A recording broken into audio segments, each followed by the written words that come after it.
السلام علیکم۔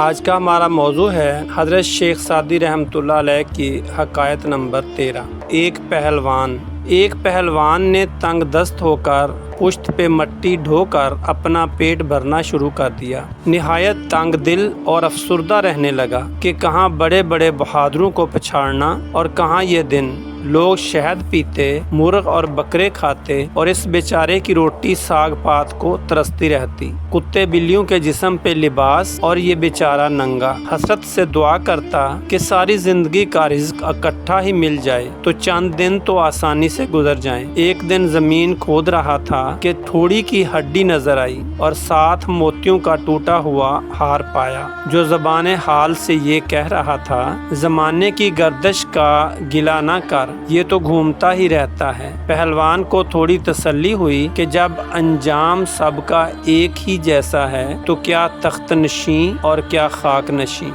غمی خوشی ختم ہو جائے گی، ہاں عمل کی جزا اور نیک نامی رہ جائے گی۔ ملک تاج و تخت والے بھی چل دیے اور گدا و محتاج بھی۔ دنیا سے دھوکہ نہ کھا، دیکھ اگر تیرے پاس دنیا کا سونا نہیں ہے تو سعدی کی نصیحتیں سونے کی ڈلیوں سے کم نہیں ہیں۔ ان سچے موتیوں کو اپنے دامن میں سمیٹ لے۔ اس سے ہمیں یہ سبق ملتا ہے کہ مال و دولت، تخت و تاج پہ گھمنڈ نہیں کرنا چاہیے۔ خوشحالی و تنگ دستی انجام کے لحاظ سے برابر ہے، کیونکہ موت سب کو ایک جیسا بنا دے گی۔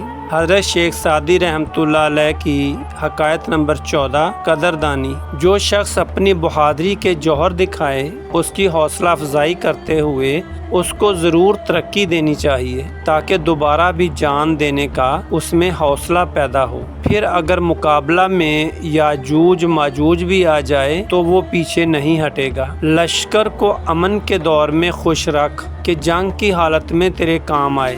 امن میں بھی جنگی بہادروں کا ہاتھ چوم، نہ کہ جنگ کا نکارہ بجنے کے وقت۔ بے سر و سامان سپاہی جنگ کے روز جان نہ دے گا۔ سرحدوں کی حفاظت لشکر سے کر اور لشکر کی مال سے۔